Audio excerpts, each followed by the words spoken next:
Good morning, happy Monday, and welcome to this morning's MindBody Reset little mini workshop where we talk through an aspect and we really set ourselves up for the week.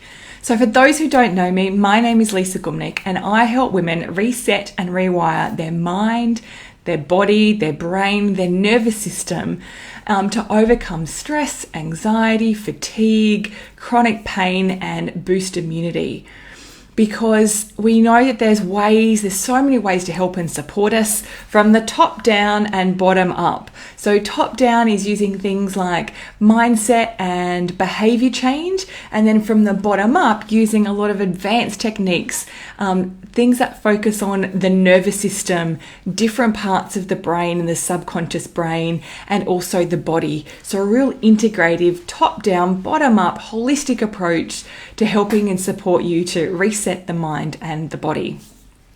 And the reason I do this is because I've come from a journey of chronic illness myself and put all these methods and processes in place and did all this research and study on how I could get well. And then once I discovered what that method was, I then have applied it to all of my clients and in practice. And I'm constantly learning and evolving to help you and my clients be able to reset and rewire in ways that are beyond, the traditional talk therapy and beyond the traditional processes.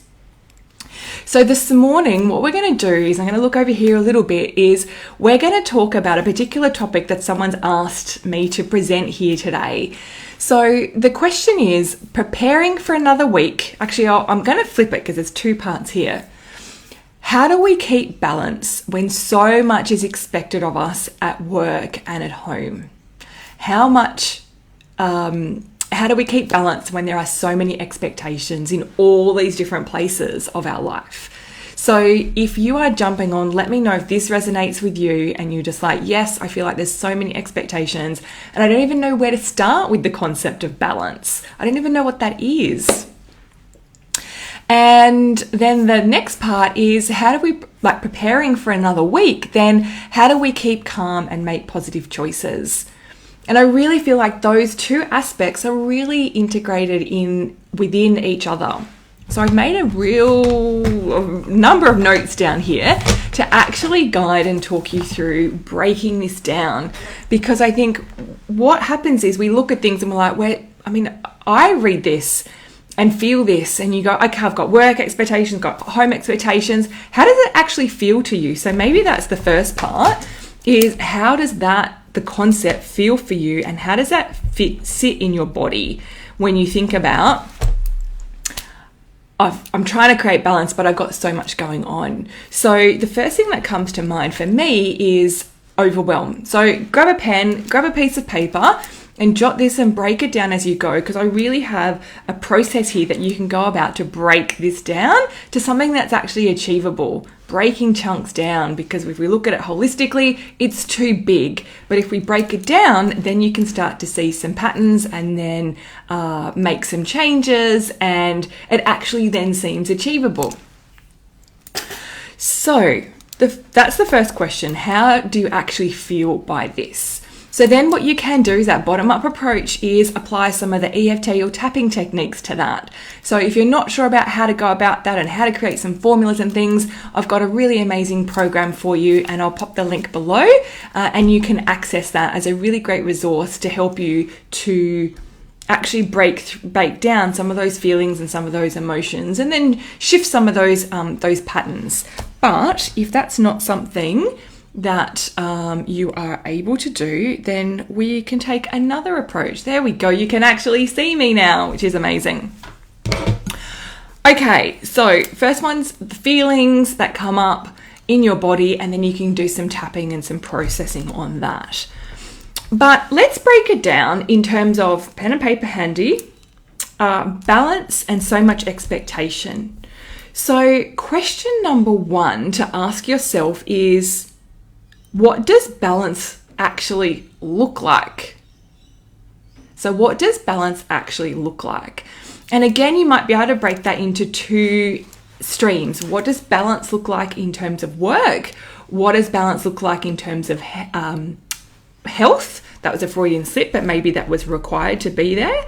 And what does balance look like in terms of home? Or if there's another aspect in your life, what would balance look like? Because obviously you don't have balance. So what would it look like? So just, you can pause this video if you're watching the replay and just take a few moments to jot down what balance would look like in terms of home, work, health, or other aspects. Now, everything is obviously also an invitation, but what might happen here is that you say, Lisa, I can't even see what balance would look like. I am so far in my experiences, I can't even see anything greater or better than where I am. I don't even know what balance looks like. And if that's you, that's okay, because that's also been me in the past. And that's what happens when we're overwhelmed. We can't see beyond where we are. So if that is you, that's okay. Just put that question aside, because we're actually going to come back to it towards the end. And review it, and then you might be able to have then more visibility of what's happening and what balance might look like for you. Okay, so question number 2 to ask yourself and to jot down on that pen and paper is that concept of, how do we keep balance when there's so much expected of us at work and at home? So let's break down the expectations, because there are so many expectations. And where do expectations come from? Expectations come from things that are expectations that we put on ourselves, so ones that we're creating as an expectation, and it may not necessarily be a reality. And then there's expectations from other people. And again, those expectations, some of them might be realistic, some of them might be that we are perceiving that that's an expectation from them, or it might actually be an expectation. So we've got the expectations we put on ourselves, the expectations that other people do actually place onto us, and then our perception of expectations that people place on us. So 3 aspects there, pretty confusing, but a whole heap of expectations going on there that we need to have a look at and break down. So let's break down the expectations. So as per each of those categories, break down what those expectations are. So in terms of work, what are the expectations that you are putting on yourself? And jot those down.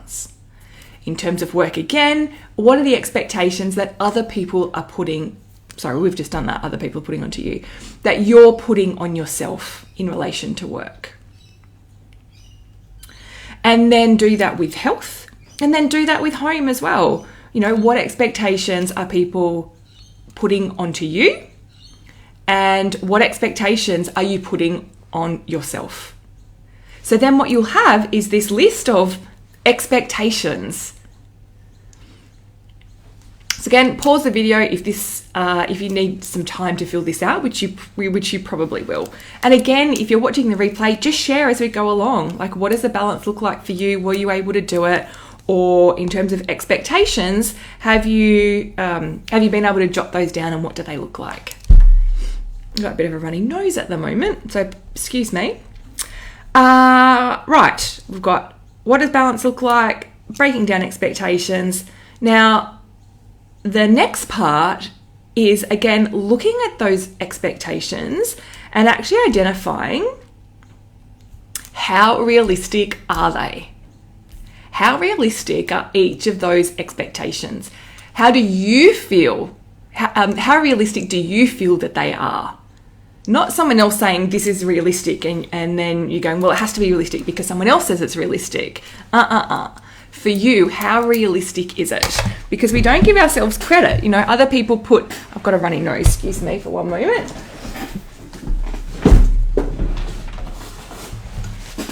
Oops. My light just moved. It was a bit squished. There we go. We should come back in a moment. And I have my runny nose, so bear with me 1 second.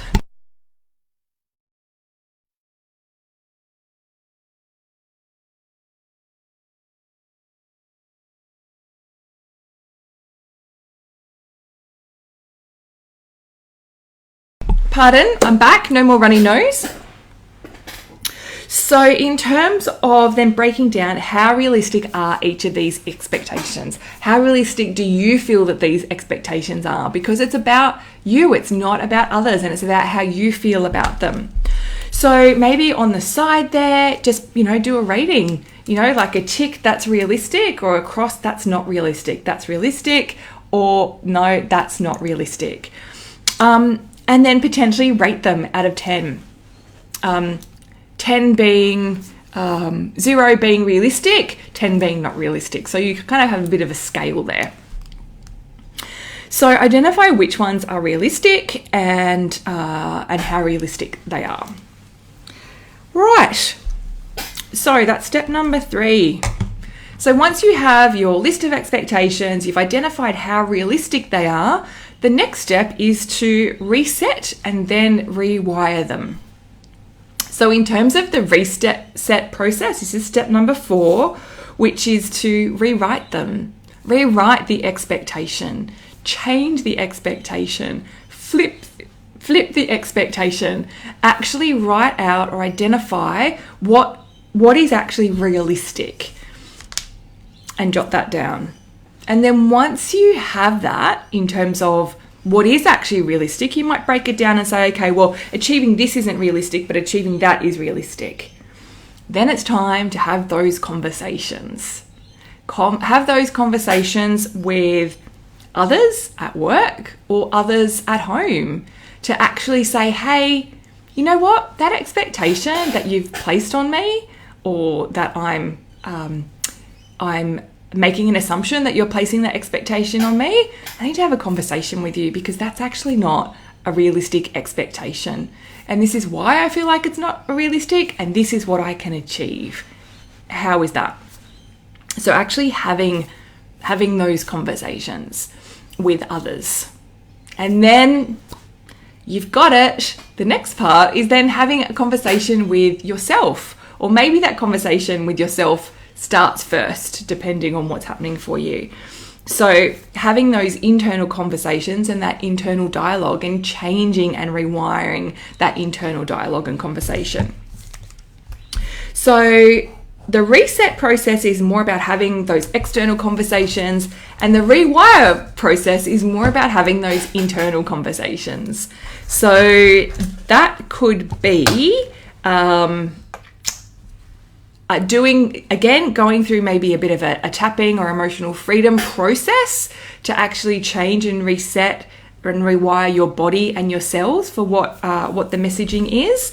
And that might be identifying what some of those emotions and the feelings are associated with those expectations. What are some experiences from the past that you've had in relation to some of those expectations that are affecting you now, and then creating those expectations for you. What are some of those feelings that you're feeling, and actually working through those with an emotional freedom process. So again, that's where the Chaos to Calm Kickstarter program comes into play, where it helps and guides you to be able to break that down. And so that is the rewiring process in terms of actually changing the neural pathways in your brain and in your body for some of those stories. And it is one of the most effective and quickest ways to do that. Because obviously you can have that conversation with yourself, which is that top-down approach. It's that mindset and behavior change, but you often need that bottom-up approach in terms of accessing the subconscious or the cells to ensure that it is fully integrated in the body. And obviously you need those to shift those body's feelings and sensations, and not just work with things from a mind perspective. That's really important, because you can shift things from the mind, but if you haven't shifted them from the body, then they will stay, because the process isn't complete. Okay, so that is number 5. That is rewiring. So again, let me know if this is resonating with you in terms of the resetting part and then the rewiring part. And number 6, the step number 6, there's a lot of steps going on here, but we're really helping to break it down, because this is a really big concept that affects so many people. Expectations, the concept of expectations and the concept of balance. The next step then is to then reassess balance and reassess what balance looks like for you and what's realistic. So for those of you who were not able to identify what balance looked like at the beginning, then potentially you might be able to assess that now and be able to have more of the ability to see what balance looks like in terms of, beyond what you were seeing before.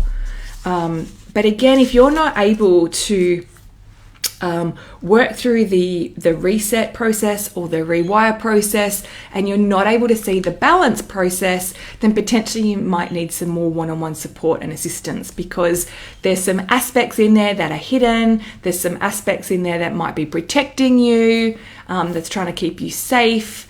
There might be different parts of your brain that are stuck in a loop, or your nervous system and your body is too scared to release it. So you might need some one-on-one support to help you to be able to release that. And if so, then I can help and support you with that.